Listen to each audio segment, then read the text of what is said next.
Hello दोस्तों, स्वागत है आपका कसक स्टडी सेंटर में। रूस के पास ऐसे हथियार हैं जो टारगेट पर गिरते ही आसपास की ऑक्सीजन खींच लेते हैं। भारत के पास ऐसा सिर्फ एक ही हथियार है। पाकिस्तान और चीन की हरकतों को देखते हुए यहां ऐसे हथियारों के डेवलपमेंट की जरूरत है। आइए जानते हैं कि क्या होते हैं वो हथियार जो दुश्मन की सांस पर कर लेते हैं कब्जा। रूस, चीन, अमेरिका जैसे कई देशों के पास इस तरह के हथियार हैं, वह भी ज्यादा और कई तरह के वेरिएंट्स में। यूक्रेन पर हमले के लिए रूस लगातार एक खतरनाक हथियार का इस्तेमाल कर रहा है। ये रॉकेट्स जहां गिरते हैं उसके आसपास की ऑक्सीजन खींच लेते हैं।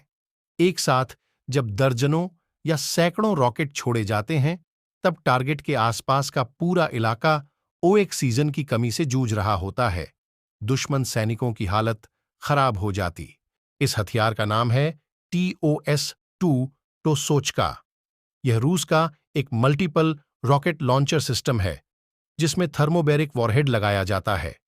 साल 2021 से रूस की सेना इसका इस्तेमाल कर रही है। एक रॉकेट सिस्टम में 220 मिलीमीटर कैलिबर के 18 रॉकेट होते हैं। इनकी रेंज 10 किलोमीटर होती है। रॉकेट की रेंज छोटी जरूर है, लेकिन हमला बेहद घातक। ऐसा ही इसका पुराना वर्जन TOS-1 है। इन दोनों हथियारों के सामने कोई भी सैनिक नहीं आना चाहता, क्योंकि ये आपसे ऑक्सीजन ही छीन लेता है। भारत चाहे तो ऐसे हथियार का इस्तेमाल खुद कर सकता है। भारत के पास पिनाका रॉकेट सिस्टम है जिसमें थर्मोबैरिक वॉरहेड लगा सकते हैं ताकि पाकिस्तान या चीन की सीमा से ऐसी हरकत का करारा जवाब दिया जा सके। स्वदेशी तौर पर थर्मोबैरिक वॉरहेड बना लिया जाए या फिर रूस के साथ टेक्नोलॉजी ट्रांसफर समझौते के तहत उनके वॉरहेड यहां लाए जाएं। पर उससे पहले यह जरूरी है जानना कि थर्मोबैरिक हथियार या वॉरहेड क्या होता है। यह कैसे टारगेट के आसपास का सारा ऑक्सीजन खींच लेता है। आइए जानते हैं क्या होते हैं थर्मोबैरिक हथियार। थर्मोबैरिक हथियार को एयरोसोल बम या वैक्यूम बम भी कहते हैं। इनका कई तरह से इस्तेमाल होता है। बम के तौर पर या फिर मिसाइल, टैंक के गोले रॉकेट के आगे लगाकर दुश्मन की तरफ दागा जाता है। यह फटते ही गैस, लिक्विड या पाउडर विस्फोटक के एयरसोल फैला देता है। आमतौर पर इनका इस्तेमाल बख्तरबंद वाहनों के अंदर मौजूद सैनिकों को निकालने के लिए, इमारतों या बंकरों में छिपे दुश्मन को बाहर निकालने के लिए किया जाता है। पहले ऐसे हथियारों से हमला करो। जब सैनिक बंकरों से बाहर निकल आएं तो उन्हें आराम से निशान बना लो।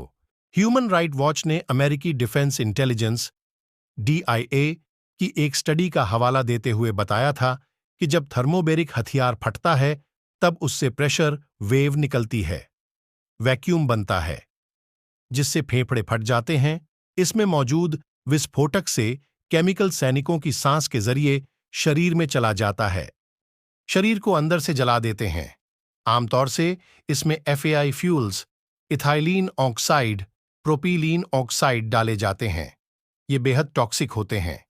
शरीर के अंदर न दिखने वाले घाव हो जाते हैं, कान के पर्दे फट जाते हैं।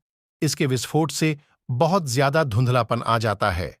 शरीर के अंदर के अंग फट जाते हैं, दिखना बंद हो जाता है। भारत के पास फिलहाल अर्जुन टैंक में इस्तेमाल होने high explosive squash head thermobaric गोले हैं। इसके अलावा भारतीय मिलिट्री किसी और थर्मोबैरिक हथियार का इस्तेमाल नहीं करती।